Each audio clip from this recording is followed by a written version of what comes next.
অহা 5 মিনিটত আমি আপোনাক জনাব চেষ্টা কৰিম অষ্টম দ্বাদশ শতিকাত হাউলি কোন ৰজাৰ অধীনত আছিল, বেকী নদীৰ উত্থান কেতিয়া হৈছিল, মহম্মদ ঘুৰি হুছেইন শ্বাহৰ আক্ৰমণৰ কথাবোৰ জানেনে, গোসাই কমল আলী কি, চণ্ডী নাৰায়ণ বৰুৱা যুদ্ধত কিয় পৰাস্ত হ'ব লগা হ'ল। আহক এই প্ৰশ্নবোৰৰ উত্তৰ বিচাৰি চাওঁ আমাৰ এই বিশেষ অনুষ্ঠানত। মোৰ লগত কিতাপখন আছে। অসমৰ পশ্চিমাঞ্চলৰ এক বিস্তৃত ভূখণ্ডৰ অতীত বৰ্তমান সামৰি এই গ্ৰন্থই তাত আলোকপাত কৰিছে বিশেষকৈ 3টা দিশত: ঐতিহাসিক, সাংস্কৃতিক আৰু সাহিত্যিক। গতিকে এই 3টা বিষয়ৰ কথা কিতাপখনত সন্নিৱিষ্ট হৈ আছে, পুথিখনত সন্নিৱিষ্ট হৈ আছে। আৰু সেই গ্ৰন্থখনত মুঠ 9টা অধ্যায় আছে। প্ৰথম খণ্ডত 9টা অধ্যায় আৰু দ্বিতীয় খণ্ডত 3টা তেওঁ বৰনগৰৰ নৱোত্থান, হাউৰিৰ নৱোত্থান, বৰপেটা ৰোডৰ উত্থান, এইখিনি কথা তেওঁ সেই 3টা দ্বিতীয় খণ্ডত সেই কথাখিনি আনিছে। প্ৰথম খণ্ডৰ কথাখিনি যদি আমি চাবলৈ যাওঁ, তাত মানে প্ৰাক বৰনগৰৰ কথা, মানে আমাৰ ঘিলানগৰ আৰু বিজয়পুৰৰ বুলি মানে আমাৰ এইখিনি যি ঠাইত মানে গোটেই জনাজাত আছিল, সেই কথাখিনি বিশ্বসিংহৰ লগত আহোমৰ সংঘৰ্ষ, ঘিলানগৰৰ ইতিবৃত্ত, বৰনগৰৰ আৰ্যৰ বসতি। আচলতে এইখিনি কথা আমাৰ নতুন প্ৰজন্মই জনাটো অতিকে মানে দৰকাৰী কথা। এই গোটেই অঞ্চলটোত অষ্টম দ্বাদশ শতিকাত গৌড় ৰজাৰ অধীনত আছিল এই গোটেই অঞ্চলটো, তেখেতৰ গ্ৰন্থখনত উল্লেখ কৰা মতে। আৰু 1700 শতিকাত গৌড় ৰজা দুৰ্লভেশ্বৰে এই অঞ্চলৰ মানে শাসনভাৰ পৰিচালনা কৰাৰ কাৰণে শ্ৰীপতি ভূঞা আৰু চন্দ্ৰগিৰিৰ ওপৰত ন্যস্ত কৰিছিল। এইকাৰণেই ন্যস্ত কৰিছিল যে সেই সময়ত এই অঞ্চলটোৰ ওপৰত সকলোৰে দৃষ্টি আছিল। কাৰণ সেই অঞ্চলটো সেই সময়ত মানে এই অঞ্চলটোৰ এটা জাকত জিলিকা অঞ্চল আছিল, ধানে ধনে উভৈ নদী আছিল। তো সেইকাৰণে ভোট ৰজা আৰু কছাৰীসকলে এই ঠাইখিনি দখল কৰাৰ কাৰণে তেওঁলোকে এটা প্ৰচেষ্টা আছিল। তেওঁলোকে মাজে মাজে আহি ইয়াত অত্যাচাৰো কৰিছিল মানুহবিলাকক। তো সেইকাৰণে এই শাসনভাৰ পৰিচালনাৰ কাৰণে সুদক্ষ বুলি বিবেচনা কৰি শ্ৰীপতি ভূঞা আৰু চন্দ্ৰগিৰিক তেওঁলোকে ভূঞা ৰজা পাতি এই ঠাইখিনি শাসন কৰিবলৈ দিছিলে। তেওঁলোক তেতিয়া আছিল ভেৰাগ্ৰামত। আমি এটা কথা গ্ৰন্থখনত মানে আমি এটা কথা জানিব পাৰিম যে এই ভেৰাগ্ৰাম বুলি যিটো কথা আছে, সৰভোগ আজিৰ সৰভোগত ভেৰাগাঁও বুলি যিখিনি কথা মানে মানুহে জানে, এই গোটেই অঞ্চলটো আচলতে আগতে এটা অঞ্চলৰ মানে অন্তৰ্ভুক্ত আছিল। মানে এটা অঞ্চল মানে এনেকুৱা কথাটো যে আগতে মানাহ নদীটো, এতিয়া যিটো মৰা মানাহ, এই মানাহ নদীটো এই অঞ্চলত মানে জীৱন্ত অৱস্থাত আছিল। আৰু এই অঞ্চলৰ বেহা বেপাৰৰ পৰা আৰম্ভ কৰি মানুহৰ যাতায়াতৰ মূল কেন্দ্ৰবিন্দুটোৱে আছিল মানাহ নদী। তো সেই সময়ত কিন্তু বেকী নদীৰ উত্থান হোৱা নাছিল। তো সেই সময়ত মই অষ্টম দ্বাদশ শতিকাৰ কথা কৈছো, সেই সময়ত এই মানাহ নদীৰ এটা সুঁতি, বৰজান বুলি এটা সুঁতি, এই বেকী বৰ্তমান য'ত বেকী আছে সেই ঠাইখিনিৰে মানে এটা সুঁতি এটা মানে চলি আছিল। তো সেই সময়ত যেতিয়া 1897 চনত মানে যেতিয়া ভূমিকম্প আহিল, বৰ ভূমিকম্প যেতিয়া আহিল, তেতিয়া আচলতে বেকী নদীৰ উত্থান হ'ল। তেতিয়া বেকী নদীত মানে সুঁতি সলালে আৰু বেকী নদীয়ে মানে জীৱন্ত ৰূপ পালে। আৰু বাকী মানাহ লাহে লাহে মানে নিষ্ক্ৰিয় হৈ মৰি আহিল। তো এই যেতিয়ালৈকে বেকী নদী হোৱা নাছিল, তেতিয়ালৈকে এই গোটেই বৃহত্তৰ অঞ্চলটো ঘিলা আৰু বিজয়পুৰ মানে দুটা মানে গুৰুত্বপূৰ্ণ অঞ্চল হিচাপে মানে চলি আছিল। গতিকে 1200 শতিকাত মানে মহম্মদ ঘুৰিৰ আক্ৰমণ হ'ল, ভাৰতবৰ্ষত মহম্মদ ঘুৰিৰ আক্ৰমণ হ'ল, অসমতো আক্ৰমণ হ'ল। 14 শতিকাত বংগৰ নবাব হুছেইন শ্বাহৰ আক্ৰমণ হ'ল। এই বিভিন্ন আক্ৰমণৰ পৰিঘটনাবিলাকৰ পিছত 1515 চনত বিশ্বসিংহই এই বৃহত্তৰ অঞ্চলটো হাজোলৈকে, দৰঙলৈকে, এই গোটেই বৃহত্তৰ অঞ্চলটোত মানে তেওঁলোকৰ ৰাজত্ব মানে চলিল, মানে কোচ ৰজাৰ ৰাজত্ব চলিল। তেতিয়া বিশ্বসিংহৰ 2 পুত্ৰ আছিল, আমি সকলোৱে জানো, নৰনাৰায়ণ আৰু চিলাৰায়। নৰনাৰায়ণে এই অঞ্চলটোত মানে এটা মানে আধিপত্য তেওঁৰ আছিল আৰু এই অঞ্চলটোত মানে তেওঁলোকে শাসন কাৰ্য পৰিচালনা কৰিছিল।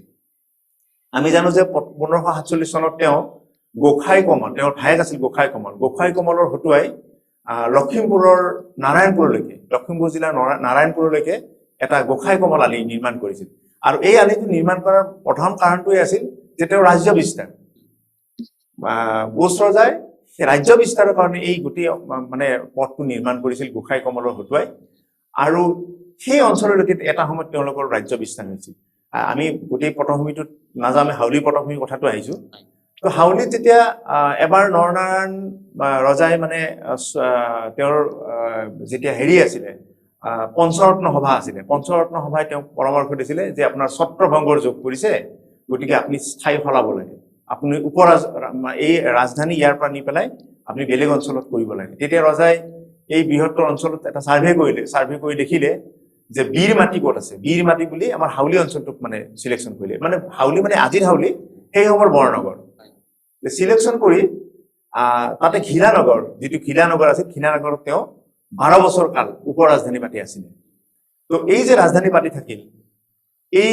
তাৰ কাষত আৰু এখন মানে সেই সময়ত উত্থান হোৱা ঠাই আছিল বিজয়পুৰ যে বিজয়পুৰ আৰু ঘিলা একত্ৰ হৈ পেলাই নৰনাৰায়ণে শাসন কৰিছিল তাৰ পাছত যেতিয়া তেওঁৰ ছত্ৰভংগৰ যুগ শেষ হ'ল 12 বছৰ কাল তেওঁ থাকিলে তাৰ পাছত তেওঁ উভতি গ'ল উভতি যোৱাৰ পাছত এই অঞ্চলটো জাৰণিত পৰিণত হ'ল অলপ চলপ মানুহ আছিলে যদিও এই গোটেই অঞ্চলত মানে জাৰণিত পৰিণত হ'ল আৰু তাৰ পাছত তেওঁৰ ভায়েকৰ পুতেক তাৰমানে চিলাৰায়ৰ পুতেক ৰঘুৰায়ে এই অঞ্চলত আহি পেলাই ৰঘুৰায় কি কাৰণত আহিল এইবিলাক এটা বিশদ আলোচনা আছে কাৰণ ৰঘুৰায়ে মানে তেওঁ দেখিছিল যে তেওঁ ৰজা হ'ব নোৱাৰিব কাৰণ নৰনাৰায়ণৰ তেতিয়ালৈকে ৰজা পুত্ৰ সন্তান জন্ম হোৱা নাছিলে যে পুত্ৰ সন্তান জন্ম হ'ল নৰনাৰায়ণৰ হোৱাৰ পাছত তেওঁ দেখিলে যে ৰঘুৰায়ে দেখিলে যে মই আচলতে ৰজা হ'ব নোৱাৰিম তেওঁ তেনেকৈ অলপ অসন্তুষ্টি প্ৰকাশ কৰি আহি পেলাই তেওঁ পূৰ্বৰ ঘিলানগৰত আহি পেলাই তেওঁ ফুৰুহা খোৱাৰ চলেৰে তেওঁ আহিল মানে ফুৰিবলৈ যাওঁ বুলি আহি তেওঁ তাত মানে তেওঁৰ সৈন্য সামন্ত কিছু লৈ আহি পেলাই তাত মানে তেওঁ বাহৰ পাতিলে গতিকে সেই ঘিলা যিটো ঘিলানগৰ আজিৰ যিটো ঘিলাজাৰী আৰু সেই গোটেই অঞ্চলটো কিন্তু বৰনগৰৰ ভিতৰতে আছিল যেতিয়া বেকী নদীৰ উত্থান হোৱা নাছিলে তো এই গোটেই কথাখিনি কিন্তু আমাৰ যাদৱ চন্দ্ৰ দাসৰ বাউসী বৰনগৰ ঐতিহ্য নামৰ গ্ৰন্থখনৰ প্ৰথম অধ্যায়ত আমি এই কথাখিনি পাওঁ গতিকে এই কথাখিনি আমাৰ নতুন প্ৰজন্মৰ কাৰণে অত্যন্ত জৰুৰী দ্বিতীয় অধ্যায়ত আছে প্ৰাচীন বৰনগৰৰ উত্থান আৰু চণ্ডীনাৰায়ণ বৰুৱাৰ হাউলি আমি সকলোৱে এতিয়া হাউলিখনক চণ্ডীনাৰায়ণ বৰুৱাৰ হাউলি বুলি জানো কিন্তু যেতিয়া 1826 চনত যেতিয়া মানৰ তৃতীয় আক্ৰমণ হৈছিল তেতিয়া চণ্ডীনাৰায়ণ বৰুৱা আচলতে আহোমৰ ৰজা আছিলে আহোম আৰু এটা সময়ত আহোম আৰু কোচ মানে ৰজাৰ মানে যুদ্ধ হৈছিলে যুদ্ধত কিন্তু আহোম সেনাই জয়লাভ কৰিছিলে আৰু গোটেই এই অঞ্চলটো আহোম সেনাৰ অধীনলৈ গুচি গৈছিল আৰু চণ্ডীনাৰায়ণ বৰুৱা আহোমৰ মানে তেওঁলোকে আহোম প্ৰদত্ত আহোমে মানে তেওঁলোকক পঠিয়াই দিয়া এজন ৰজা আছিলে আৰু এই হাউলি অঞ্চলত যেতিয়া তেওঁ মানে ৰাজত্ব কৰিছিলে তেওঁৰ আচলতে তেওঁ অত্যন্ত মানে সাহসী বীৰ আছিল মল্লযোদ্ধা আছিলে তেওঁ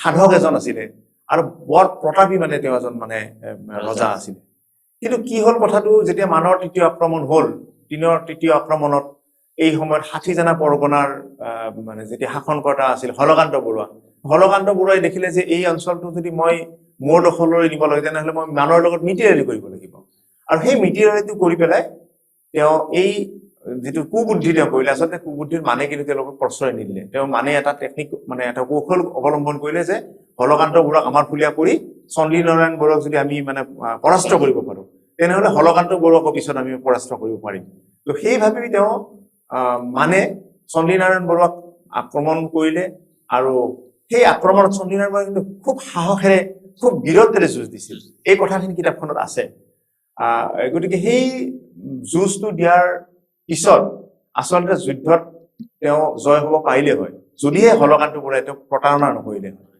তো এই গোটেইখিনি কথা আমি জানিব লাগিলে বাউসী বৰনগৰৰ ঐতিহ্য কিতাপখন পঢ়িব লাগিব তাৰ পাছত তৃতীয় অধ্যায়ত মুছলমান আৰু কোচৰ লগত আহোমৰ সংঘৰ্ষ এইবিলাক কথা আছে বৰনগৰীয়া ৰজাৰ বিজনীত ৰাজত্ব চতুৰ্থ অধ্যায়ত তেনেকৈ আছে অসমৰ পটভূমি ৰচনাত বৰনগৰ হাউলিৰ ঐতিহ্য পঞ্চম অধ্যায়ত বজালীৰ ঐতিহ্য কথাখিনি আছে তাৰ পাছত সত্ৰৰ নাৰায়ণ দাস ঠাকুৰ তাৰ কথাখিনি আছে চতুৰ্ভুজ ঠাকুৰৰ কথাখিনি আছে এনেকে এই গ্ৰন্থখন এখন অমূল্য গ্ৰন্থ। এই গ্ৰন্থখন আমাৰ এই অঞ্চলৰ মানুহে আচলতে পঢ়াটো অত্যন্ত দৰকাৰ। হয় হয়, এই কথাখিনি আজিৰ প্ৰজন্মই জনাটো নিতান্তই প্ৰয়োজনীয়। আৰু আজিৰ এই অনুষ্ঠানত আমি খুবেই কম সময়ত আমি এই কিতাপখনক, এই গ্ৰন্থখনক সামৰি লোৱাটো নিশ্চয় সম্ভৱ নহ'ব। আমি পুনৰ কেতিয়াবা এনেকুৱা অনুষ্ঠানত এইখন পুথিয়েই নহয়, যাদৱ চন্দ্ৰ দাসৰ বিভিন্ন গ্ৰন্থৰ ওপৰত আলোকপাত কৰাৰ চেষ্টা কৰিম। আপুনি আমাক এইখিনি সময় দিয়াৰ বাবে আপোনাক ধন্যবাদ জনাইছোঁ। ধন্যবাদ। আপোনালোককো ধন্যবাদ জনাইছোঁ। হাউলি ডিজিটেল লাইভৰ সমূহ কৰ্মকৰ্তালৈ আপোনালোকে হাউলি অঞ্চলৰ বা এই অঞ্চলৰ কথাখিনি পোহৰলৈ অনাৰ কাৰণে যিটো প্ৰয়াস মানে আৰম্ভ কৰিছে, মই ভাবোঁ যে আমাৰ হাউলি অঞ্চলৰ বা এই পাৰ্শ্বৱৰ্তী অঞ্চলত এনে বহুত কথা আছে, যিবিলাক কথা হয়তো পাহৰণিৰ গৰ্ভত হেৰাই যাব ওলাইছে, কিন্তু সেই কথাবিলাক যাতে আমাৰ নতুন প্ৰজন্মৰ মাজলৈ লৈ অহা হয়, বা আমাৰ নতুন প্ৰজন্মৰ যুৱক যুৱতীসকলেও যাতে এই কথাবিলাক জনাৰ কাৰণে আগ্ৰহান্বিত হয়। কাৰণ এটা কথা মই যাদৱ চন্দ্ৰ দাসৰ প্ৰসংগত আৰু ক'ব লাগিব যে তেওঁৰ ওচৰলৈ কিন্তু গৱেষণা কৰা বহুত ছাত্ৰ ছাত্ৰী আহিছিল, এই অঞ্চলৰ নহয়। তেওঁক যেতিয়া আমি লগ পাইছিলোঁ, তেওঁ সেই কথাটো কৈছিল যে এই অঞ্চলৰ মানে ল'ৰা ছোৱালীবিলাকে মোৰ ওচৰলৈ নাহে, কিন্তু বেলেগ বেলেগ অঞ্চলৰ ল'ৰা ছোৱালীবিলাক গৱেষণাৰ কাৰণেও মোৰ এই অঞ্চললৈ আহে। গতিকে মই ভাবোঁ আমাৰ ল'ৰা ছোৱালীসকলে সেই আগ্ৰহটো পোষণ কৰা উচিত। আৰু এই অঞ্চলৰ ঐতিহ্যৰ বিষয়ে যদি আমি নাজানো, তেনে অতীতক যদি আমি পাহৰি যাওঁ, তেন্তে আমাৰ ভৱিষ্যত নিশ্চয় সুদৃঢ় নহ'ব। ভৱিষ্যতৰ বাটত আগবাঢ়ি হয়তো যোৱাত আমাৰ অলপমান অসুবিধা আহিব। হয়, আপোনাক ধন্যবাদ জনাইছোঁ। ধন্যবাদ। হাউলিৰ পুৰণি কিছুমান কথাৰ উত্তৰ এদিন যদি আপোনাৰ ল'ৰা ছোৱালী বা নাতি নাতিনীয়ে সোধে, আপুনি দিব পাৰিবনে? হয়, আপুনি পাৰিব, যদিহে আপুনি ফ'ল' কৰে হাউলি ডিজিটেল লাইভ। অসমৰ কালগণনাৰ প্ৰথম পঞ্জিকা কৰ অৱদান জানেনে? বীৰ চণ্ডীনাৰায়ণ বৰুৱাক কিদৰে কোনে বিশ্বাসঘাতকতা কৰিছিল? হাউলিত বিষ্ণু ৰাভাই নাটক কৰা কথাবোৰ। সংগীতৰ ক্ষেত্ৰখনত হাউলিৰ ইতিহাস কি? প্ৰতিমা পাণ্ডে বৰুৱাই হাউলিৰ ক'ত বহি ফটো উঠিছিল? আদি নানান বুৰঞ্জীমূলক প্ৰশ্নৰ উত্তৰ আপুনি বিচাৰি পাব হাউলি ডিজিটেল লাইভৰ হাউলিৰ পুৰণি কথাবোৰ নামৰ অনুষ্ঠানত। হাউলিৰ পুৰণি কথাবোৰ এক এনেকুৱা অনুষ্ঠান যাৰ দ্বাৰা আমি হাউলিৰ প্ৰতিটো ক্ষেত্ৰৰ ইতিহাসক হাউলিৰ বিভিন্ন অভিজ্ঞতাপুষ্ট চিন্তাবিদৰ দ্বাৰা আলোকপাত কৰি ডিজিটেলি সংৰক্ষণ কৰাৰ প্ৰয়াস কৰিম, যাতে এদিন আপুনি এই কথাবোৰৰ উত্তৰ ল'ৰা ছোৱালী নাতি নাতিনীক দিব পাৰে। কিন্তু হাউলিৰ বুৰঞ্জীক উদ্ধাৰ কৰাটো ইমান সহজ কামো নহয়। এই ক্ষেত্ৰত আপোনালোক সকলোৰে দিহা পৰামৰ্শ আৰু সহায় সহযোগিতাৰ আমাক প্ৰয়োজন নিশ্চিতভাৱে হ'ব। গতিকে চাবলৈ নাপাহৰিব হাউলি ডিজিটেল লাইভৰ এক বিশেষ অনুষ্ঠান হাউলিৰ পুৰণি কথাবোৰ।